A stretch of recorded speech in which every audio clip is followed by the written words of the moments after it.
Hey guys, it's Elisa Ace, a spiritual evidential medium and animal communicator. Welcome back to another video. So in today's video, I want to talk about what you as the client or the potential client can do to have the best possible reading, whether that's a tarot reading, a psychic reading, or mediumship reading. Mostly what I do is mediumship. I don't do psychic readings. However, everything that I'm saying will apply to all three. So I'm going to give you my tips so that you can have the best possible experience. And so we're going to talk about what you can do so that you can prep your space that you will be in during the reading.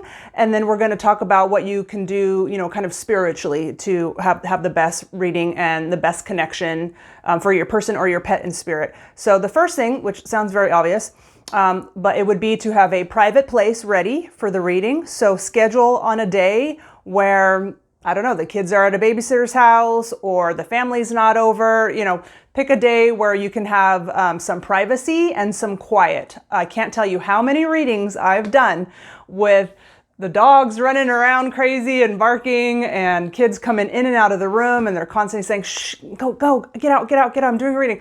And I get it, there's only so much you can do if you don't have a babysitter. I understand. But the more quiet and the less distraction, the better, obviously. I've done so many readings where people are, so I do my readings over video call, by the way. I do my readings over Facebook Messenger video call. So a lot of people are doing it on their phone.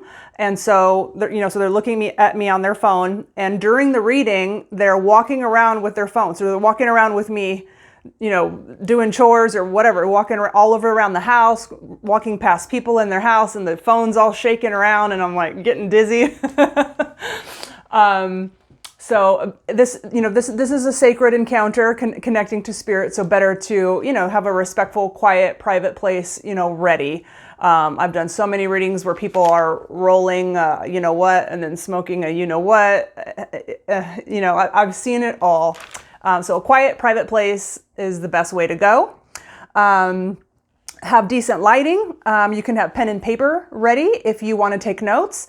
For me personally, I actually take notes during my readings, keyword shorthand notes, and then I type them up, and then I send them to my clients after the reading is over in the DMs so that they have it to look back at so that they don't forget anything. But if you want to take your own notes or you're scheduling with a different medium who does not take notes, most mediums don't take notes during the readings. I don't know of any other mediums that do that actually. So if you're scheduling with somebody else, then have pen and paper ready and take notes, because you will forget certain things. We're only human. So as time goes by, you will forget things that were said in the reading.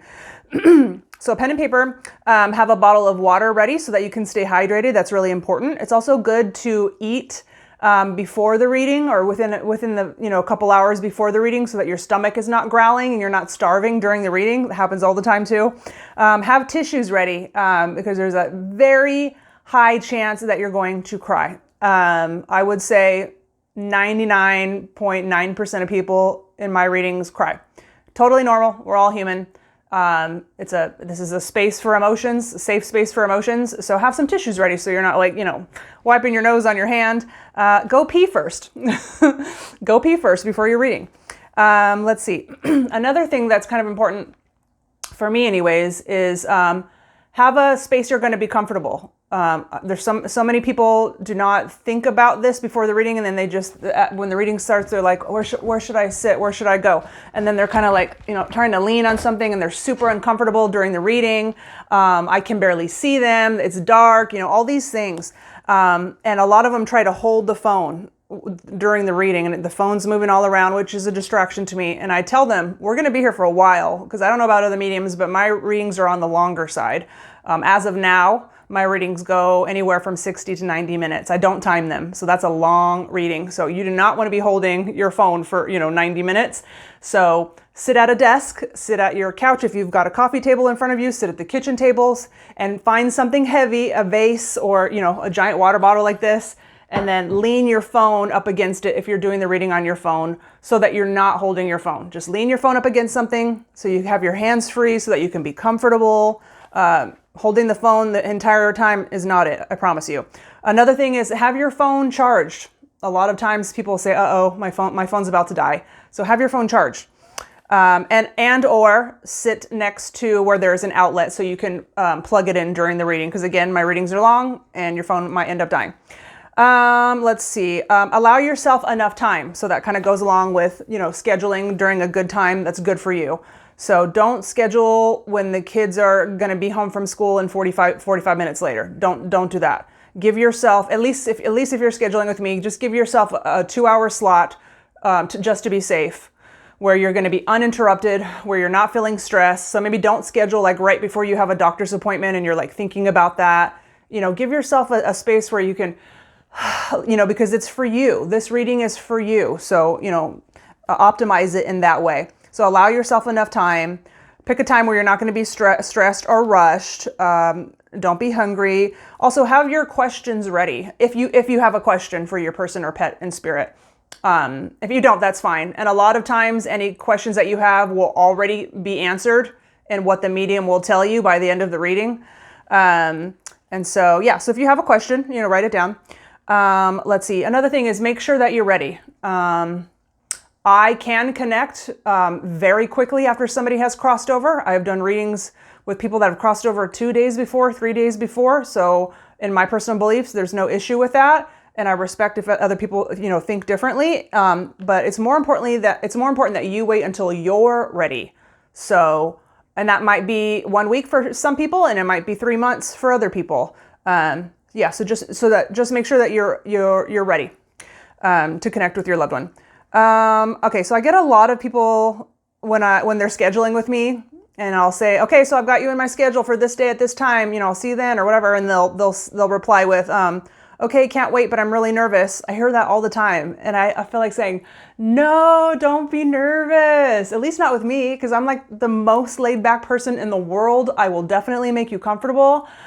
There will be nothing negative that comes from a reading with me. And there shouldn't, that should be the case with any other, genuine professional medium as well. So don't be nervous. It's definitely a positive healing experience.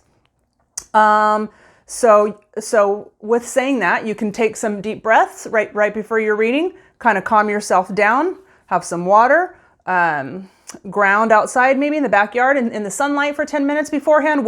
Play some high vibrational spiritual music, classical music, native flute, play something on YouTube or whatever to kind of calm you down right before the reading. The other thing that you can do is talk to your person or your pet in spirit right before the reading, kind of connect to them. And you can ask them like, please be with me during the reading, or please assist me during the reading, or if there's something that you want them to bring up in the reading, and who knows, maybe they will.